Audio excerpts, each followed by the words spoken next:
Halo, welcome back to my channel. Kembali bersama saya Bidan Sari. Nah, dalam sesi ini Bidan Sari mau kasih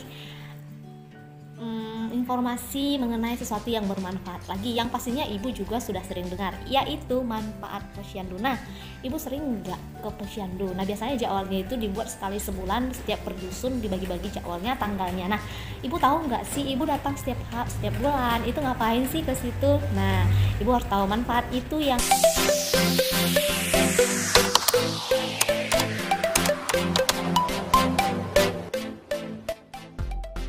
posyandu yang pertama kali itu yaitu untuk perbaikan gizi anak. Nah, ibu tahu kan, setiap bulan kita ke posyandu itu ngapain? Nah, biasanya itu ada kertas disuruh bawa sama bidannya setiap kali posyandu. Di situ kami akan buat berat badan bayi ibu setiap bulannya. Nah, dari situ kami akan tahu apakah gizinya cukup.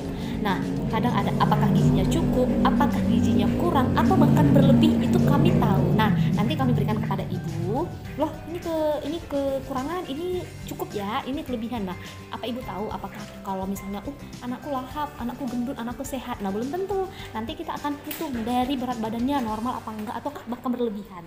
Nah, disinilah kita belajar apakah gizi anak ibu sudah benar-benar cukup untuknya. Nah, apa yang akan dilakukan jika kurang, apa yang akan dilakukan jika berlebihan, apa yang dilakukan jika pas cukup, ya kan? Nah, yang kedua itu pemantauan kesehatan. Nah, setiap bulan kami akan pantau kesehatan ibu. Kami akan tanya bagaimana ibu, bagaimana anaknya, apa yang menjadi keluhannya. Nah, disinilah kami bisa pantau. Jika ibu rajin datang ke posyandu, maka terpantaulah segalanya tentang kesehatan. Nah, jika memang benar-benar memerlukan obat atau memerlukan terapi atau memerlukan dukungan, nah bisa kami arahkan ibu-ibu apakah harus menemui dokter yang ini, apakah tidak perlu menemuinya, ataukah kami akan berikan. Nah, disitulah kita akan berbincang-bincang apa yang akan kami berikan kepada ibu untuk bisa membuat kesehatan anak ibu semakin meningkat. Yang ketiga ini hal yang paling penting dan benar-benar penting, yaitu untuk memantau imunisasi lengkap. Nah, ibu tahu nggak imunisasi dasar yang wajib anak ibu dapatkan? Jika ibu dapat 5 dasar imunisasi ini mulai dia lahir sampai dengan berumur 5 tahun, jika dia tertusuk paku, dia tidak perlu suntik ATS lagi. Jago kan? Imunisasi itu jago. Seandainya waktu umur 1 sampai 5 tahun dia terinjak atau main-main terinjak paku, dia tidak perlu ATS lagi karena imunisasi dasar yang lengkap tadi sudah cukup membantu dia terhindar dari tetanus. Oke, nah apa aja? Nah, saya akan terangkan hanya ringkasnya saja karena ini sebenarnya pembahasannya mendalam. Pertama kali ibu lahir, anak ibu atau bayi ibu harus dapat HB0, itu untuk hepatitis. Nah, yang kedua, dia harus dapat BCG. Ini dalam waktu-waktu yang telah ditentukan. Sudah ada ya, sudah ada ini jadwal-jadwalnya kapan dia dapat BCG.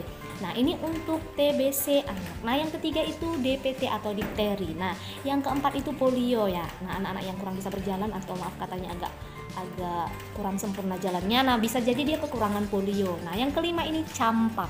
Ibu harus pastikan bayi ibu benar-benar mendapatkan 5 dasar imunisasi lengkap ini. Jika sudah, maka nyamanlah kita. Oke. Yang keempat, pemantauan tumbuh kembang anak. Nah, di sini kami bekerja lagi. Ibu datang, kami bekerja. Kami pantau.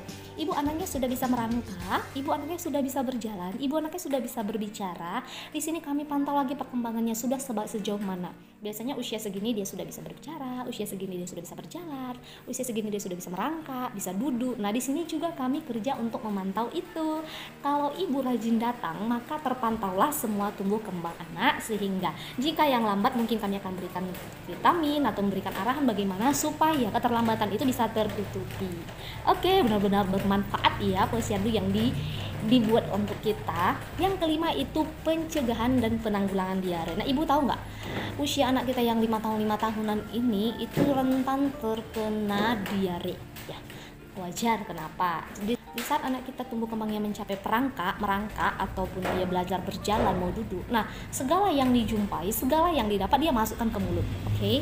Nah, kita nggak tahu, bahkan kita sekarang mungkin lagi masak, lagi bagaimana. Kita nggak tahu dia merangkak di mana. Nah, terkadang hal itulah yang bisa membuat diare kepada anak. Nah, di sini kita akan terangkan bagaimana pencegahannya. Nah, kalau sudah terjadi maka kita akan tanggulangi supaya itu tidak membawa dampak yang berbahaya. Nah, oleh karena itu rajin-rajinlah ke posyandu, karena posyandu dibuat bukanlah untuk bermain-main, tapi untuk memantau kesehatan yang benar-benar bermanfaat bagi ibu dan bayi ibu. Oke.